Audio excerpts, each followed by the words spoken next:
शेतकरी बंधूंनो नमस्कार।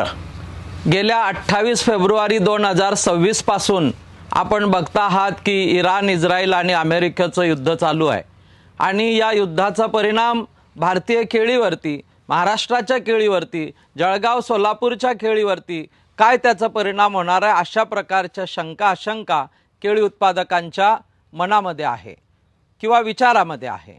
आणि म्हणून अनेक केळी उत्पादक बंधूंच्या वतीने असा सारखा हा प्रश्न विचारला जातो आहे की साधारणपणे केळीची परिस्थिती इथून पुढच्या काळामध्ये काय असणार आहे।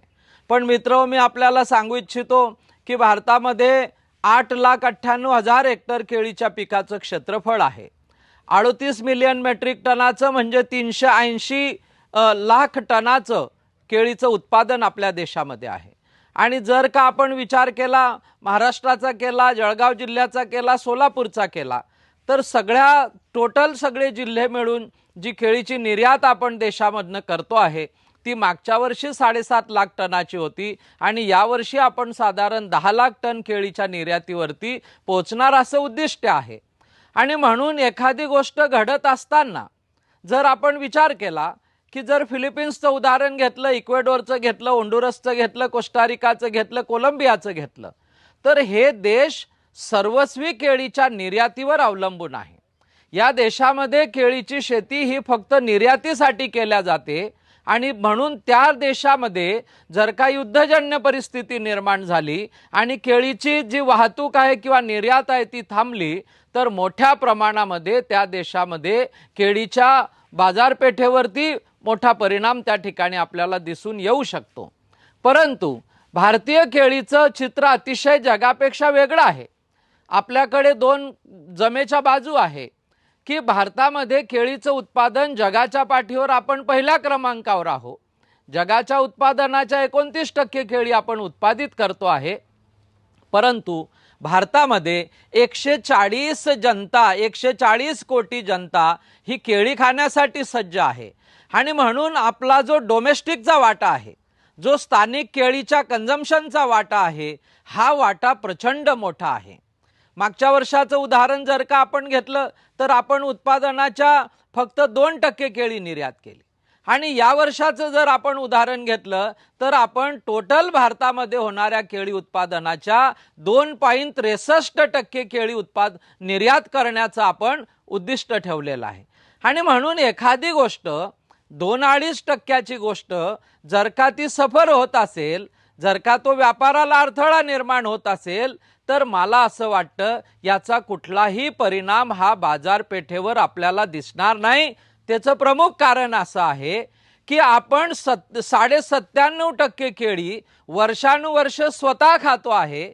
स्टॅटिस्टिकच्या भाषेमध्ये आपण विचार केला किंवा आपण त्याचा इकॉनॉमिक्स म्हणून विचार केला तर 2.5% निर्यात ही देशाच्या 97% केळीवरती फार परिणामकारक ठरू शकत नाही। त्याचं कारण आपलं डोमेस्टिक कन्झम्पशन मोठं आहे। परंतु दुसरी एक गोष्ट निश्चितपणाने खरी आहे की ज्यावेळेस मार्च, एप्रिल, मे, जून या महिन्यामध्ये मोठ्या प्रमाणामध्ये केळीची हार्वेस्टिंग असते, त्यावेळेस उत्तम गुणवत्तेचा माल आपल्याकडे देशामध्ये, महाराष्ट्रामध्ये आणि सगळीकडे तयार असतो, जळगावमध्ये तयार असतो, नंदुरबारमध्ये मोठ्या प्रमाणात त्यावेळेस माल असतो।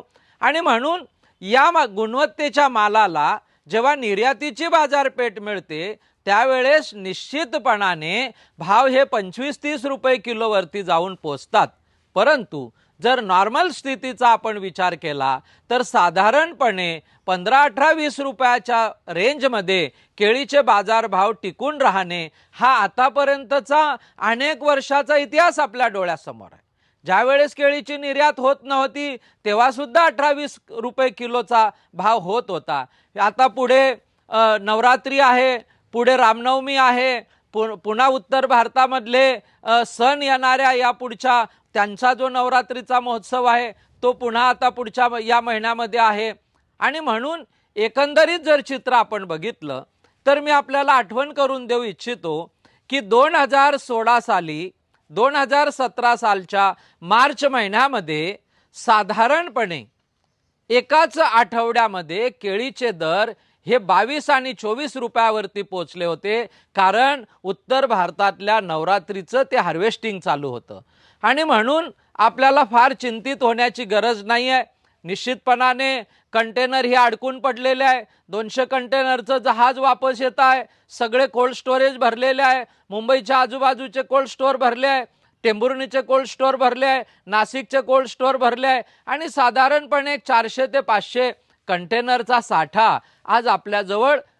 निर्यात थांबली, युद्धाची परिस्थिती चिघडली आणि म्हणून ओमान असेल, दुबई असेल, टर्की असेल, बहरीन असेल, इराक असेल, इराण असेल, या देशामध्ये जाणारी केळी निश्चितपणाने थांबलेली आहे. यामध्ये कुठेही शंका नाही.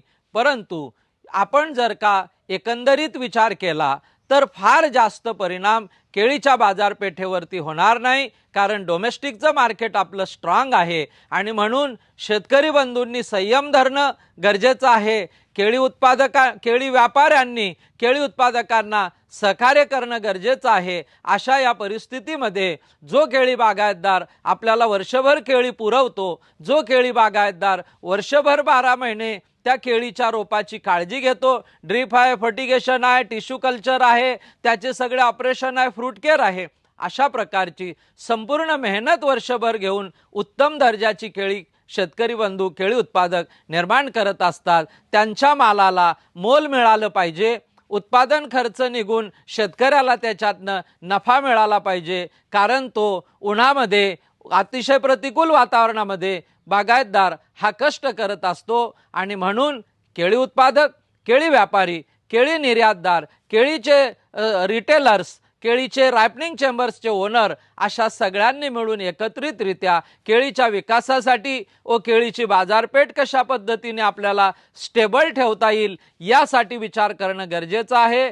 ग्राहकाचा नेहमीच केळी बागायतदाराला सपोर्ट आहे. केळीचे दर काहीही झाले, उंच खूप जास्त झाले किंवा खूप कमी झाले, तरी सुद्धा ग्राहक हा आवडीने केळी खरेदी करत असतो. आणि त्यामुळे आपण सगळ्यांना माझी विनंती आहे की अशा या प्रतिकूल परिस्थितीमध्ये ज्या पिकाने समाजामध्ये आर्थिक उन्नती निर्माण केली, ज्या पिकाने साधारण जळगावचं उदाहरण घेतलं तर 2 ते 2.5 लाख लोकांना डायरेक्ट रोजगार दिला, ट्रान्सपोर्टरला रोजगार दिला, फ्रूट केअरच्या टीमला रोजगार दिला, केळी पॅकिंग करणाऱ्या लोकांना रोजगार दिला, त्यामुळे सामाजिक उन्नतीचं, आर्थिक उन्नतीचं अति प्रचंड रोजगार निर्माण करणारं हे पीक आहे. त्याच्या शाश्वततेसाठी आणि या पिकाला आपण कायमस्वरूपी हा वरच्या स्तरावरती आणि चांगल्या प्रगतीवरती कायम ठेवण्याच्यासाठी आणि त्याचं मोल प्रत्येक घटकाला मिळावं यासाठी आपल्या सगळ्यांचं सहकार्य अपेक्षित आहे. खूप खूप धन्यवाद.